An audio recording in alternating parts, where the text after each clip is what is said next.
से ये मांग रहा हूं कि आप अगले 15 दिन के लिए, जो लोग 15 साल की उम्र के हैं वो 15 साल से दूध पी रहे हैं, 15 दिन के लिए सिर्फ दूध का सारा प्रोडक्ट छोड़ दीजिए। 15 दिन के लिए, सिर्फ 15 दिन के लिए। 15वें दिन आप अपने आप से पूछिए मेरी एनर्जी कितनी है, मेरा बॉडी में फुर्ती कितनी है, मेरी नींद कैसे आ रही है, मेरा हेल्थ कैसा है, मेरा ब्लड प्रेशर कैसा है, मेरा ब्लड शुगर कैसा है। आप सबका आंसर पॉजिटिव मिलेगा। 15 दिन अगर छोड़ देंगे तो उतने में पता चल जाएगा। एक और एक्सपेरिमेंट कीजिए, एक और एक्सपेरिमेंट। आजकल छोटे बच्चों में डायबिटीज होता है, आपको पता ही है, डायबिटीज टाइप 1 बोलते हैं। मेरी ज़्यादातर रिसर्च डायबिटीज टाइप 1 में है, छोटे बच्चों में। 2 साल का बच्चा, 5 साल का बच्चा, 10 साल का बच्चा इंसुलिन लगाते हैं, बहुत दुख होता है। जितनी बार खाना खाएंगे उतनी बार इंसुलिन लगाना पड़ेगा। हम खाना खाते हैं और बॉडी हमारे लिए काम करती है, लेकिन उनके केस में ऐसा नहीं है।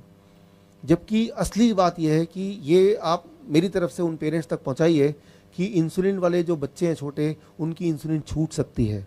क्या करना होगा, ये मेरा ये मैसेज उन तक पहुंचाइए। अगर उन लोगों ने बच्चों का दूध और दूध से बने वस्तु को बंद कर दिया तो पहले दिन से ही उनकी इंसुलिन की ज़रूरत 50% घट जाएगी, 50%। Thank you.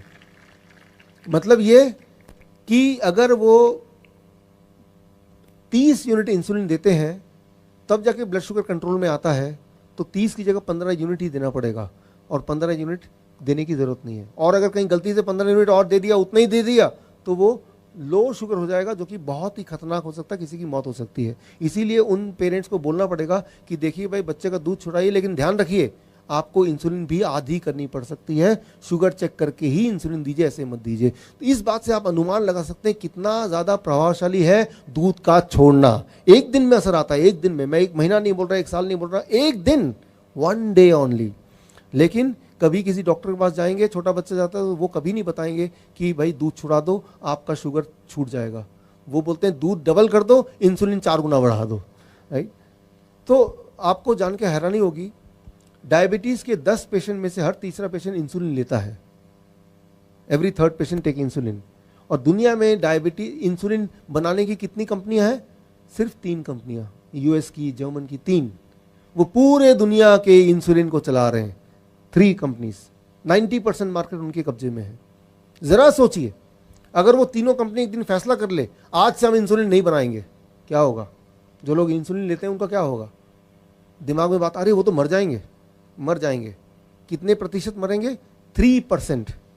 इंसुलिन ना मिलने की वजह से सारे नहीं मरेंगे, 3% मरेंगे। क्या आपको पता है अभी इंसुलिन लेने की वजह से कितनी % मौत है? कितने प्रतिशत लोग मरते हैं? 7%, 7%। तो कितने प्रतिशत का फायदा हो गया? 4%। इंसुलिन की फैक्ट्री अगर बंद हो जाए तो। मैं ये बोलना चाह रहा हूँ यहाँ पे कि ये दवाई, ये इंसुलिन, ये सब की वजह से उन्हीं को फ़ायदा होता है जो उसको बेच रहे हैं। जो लगा रहे हैं उनको कोई फ़ायदा नहीं है, उनको नुकसान ही नुकसान है। उससे बचने का रास्ता बड़ा सिंपल है, आपको मैंने बताया। Step 1 fruit diet breakfast, step 2 plate 1 end plate 2 lunch में, प्लेट 1 एंड प्लेट 2 डिनर में, एंड स्टेप 3 किन चीज़ों को नहीं खाना है। नंबर 1 पैक्ड फूड नहीं खाना है, बिल्कुल छोड़ दीजिए। बिस्किट है, ब्रेड है, रस्क है, चिप्स है, छोड़ दीजिए। वो पैकिंग वाली चीज़ों को पैकिंग में ही रहने दीजिए, निकालने की ज़रूरत ही नहीं है उसको, पहली बात। और इसके अलावा दूध और दूध के प्रोडक्ट, उसको नहीं छूना है। 15 दिन के लिए एक्सपेरिमेंट करके देख लीजिए, 15 डेज ट्रायल। 15 साल से आपने दूध पिया, 15 डेज ट्रायल। एनिमल फूड छोड़ दीजिए। न्यूट्रिशनल सप्लीमेंट्स, बहुत सारे न्यूट्रिशन के सप्लीमेंट लेते हैं आप, वो एमवे के प्रोडक्ट हैं, ओरिफ्लेम के प्रोडक्ट हैं, और कौन कौन से प्रोडक्ट हैं, हॉर्लिक्स है, ये सब चीज़ें हैं। हमें ये लगता है कि इसकी अगर नहीं लेंगे तो हमारी बॉडी की जो न्यूट्रिशन की पूर्ति वो नहीं होगी। मैं आपको उदाहरण देके बताता हूँ कि ये जब आप खाते हैं तो बॉडी में एग्जैक्टली ये काम कैसे करता है, साइंटिफिक एंगल से। इमेजिन कीजिए, दिमाग में आप सोचिए, देखिए कि मेरे हाथ में एक छाता है, छाता बड़ा सा है, फोल्डिंग छाता खोला हुआ है। अब मैं घर में एंटर कर रहा हूँ, लेकिन घर का जो दरवाज़ा है वो छोटा है, छाता बड़ा है। तो मैं क्या करूँगा? छाते को बंद करूँगा, घर के अंदर जाऊँगा, छाता फिर खोल सकता हूँ, क्योंकि छाते का साइज बड़ा है और दरवाज़ा छोटा है। Folding umbrella. ठीक इसी तरह से जब भी आप वो DIP डाइट, यानी कि फ्रूट्स एंड वेजिटेबल जब खाते हैं, उसके अंदर का जो न्यूट्रिशन है, उसका जो साइज है सेल्स के दरवाजे के साइज से बड़ा होता है। तो जो फ्रूट्स एंड वेजिटेबल का जो न्यूट्रिशन है वो छाते की तरह फोल्डिंग है, फोल्ड होके वो सेल के दरवाजे के अंदर जाते हैं और फिर जाके वहाँ काम करते हैं। अब जब आप कोई न्यूट्रिशनल टैबलेट लेते हैं, कोई कैप्सूल लेते हैं, कोई टॉनिक लेते हैं, वो भी उस छाते की तरह दिखता है, खुला हुआ छाते की तरह, लेकिन वो फोल्ड नहीं हो सकता है। अब सोचिए, इमेजिन कीजिए कि आपके पास एक छाता है जो बंद नहीं हो सकता और वो दरवाजे के अंदर जाना है, दरवाजे का साइज छोटा है, तो आप क्या करेंगे? आप उससे जद्दोजहद करेंगे, आप कोशिश करेंगे, उसमें क्या होगा, छाता टूटेगा, वहाँ पे स्क्रैच लगेगा और बहुत सारा डैमेज होगा। ठीक इसी तरह से जब भी आप कोई न्यूट्रिशन सप्लीमेंट लेते हैं, कोई टॉनिक लेते हैं, कोई टैबलेट लेते हैं, कोई पाउडर लेते हैं, वो बॉडी में जाता है, बॉडी में काम करने से पहले आपके बॉडी के सेल्स के दरवाजे को थोड़ा डैमेज करता है, उसके बाद ही काम करता है। तो इस तरह के न्यूट्रिशन टैबलेट को भी, टॉनिक को भी आपको बंद करना होगा, उसको उठा के फेंक दीजिए। जानवरों को भी मत दीजिए, वो भी बीमार पड़ जाएंगे, उसको किसी को मत दीजिए, डस्टबिन में फेंकिए। तो ये है स्टेप 3 कि किन चीज़ों को आपको छोड़ना है। एटलीस्ट कुछ दिनों के लिए तो पूरा छोड़ के देखिए और फिर देखिए कि किस तरह से ये बॉडी में प्रभाव करता है। किस तरह से बॉडी में प्रभाव करेगा, मैं उसका अपना नमूना देता हूँ, एग्जाम्पल देता हूँ। मेरे हज़ारों पेशेंट हैं पूरी दुनिया में, उनके ऊपर क्या प्रभाव किया उसका आंकड़ा मैं आपको देना चाहता हूँ। देखिए, पहले 3 दिन में आपकी मजबूरी हो जाएगी कि दवाई आपको डायबिटीज़ की छोड़नी पड़ेगी और इंसुलिन को भी आइदर बहुत कम करना पड़ेगा या छोड़ना पड़ेगा, क्योंकि ब्लड शुगर इतना कम हो जाएगा पहले 3 दिन में। पहले 1 हफ्ते के अंदर ब्लड प्रेशर आपका नॉर्मल में आ जाएगा, यानी कि ब्लड प्रेशर की दवाई छोड़नी पड़ेगी। इंटेस्टाइन, पेट की जितनी सारी बीमारियां, जिनको कॉन्स्टिपेशन है, जिनको पाइल्स है, पेट का कोई भी बीमारी है, जिनको एसिडिटी बनती है, कब्ज, बवासीर सब बोल रहे हैं, यस, बवासीर है, कब्ज है, चाहे वो 15 साल पुरानी हो, with in A weeks time वो कम होने लगेगा। 1 महीने के अंदर जो मोटे लोग हैं वो पतले होने लगेंगे। 10% बॉडी वेट, जिसका वेट 100 kg है, वो 90 kg का 1 महीने में।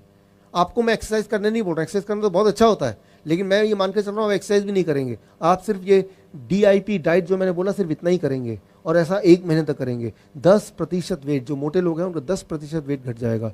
लेकिन 10% क्या, एक्चुअली उनका वेट घटेगा 20%। अगर वो 100 kg के हैं तो उनका फैट जो है, फैट वो 20 kg कम हो जाएगा और मसल्स 10 kg बढ़ जाएगा। तो इफेक्टिव वेट कितना हुआ? 90 kg। यानी कि वो स्ट्रांग बन जाएंगे, पतले दिखेंगे लेकिन स्ट्रांग बन जाएंगे। और वो जिम में जाएंगे तो ज़्यादा, जो जिम जाते हैं वो ज़्यादा बोझ उठा पाएंगे, भार उठा पाएंगे। लेकिन हमारे देश में क्या है कि कोई इंसान थोड़ा पतला दिख रहा है तो बोल रहा है आप तो कमज़ोर लग रहे हैं। वो बेचारा मायूस हो जाएगा, यार मैंने डाइट पे, वो लोग मुझे कमज़ोर बोल रहे हैं। तो वो कमज़ोर नहीं, वो एक्चुअली आपकी तारीफ कर रहे हैं, आपको समझ नहीं आ रही बात, राइट? तो उसको तारीफ ही मानिए। लोगों को मोटा मोटा देखने की आदत है, कोई भी चीज़ अगर पतला है, स्लिम है, तो उसको बोलते हैं कि ये तो बीमार पड़ गया, जबकि ऐसा नहीं है।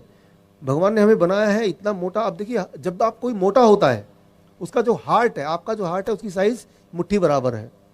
आप कितने भी मोटे हो जाएं, आपका हार्ट का साइज़ मुट्ठी बराबर है, इतना ही रहेगा।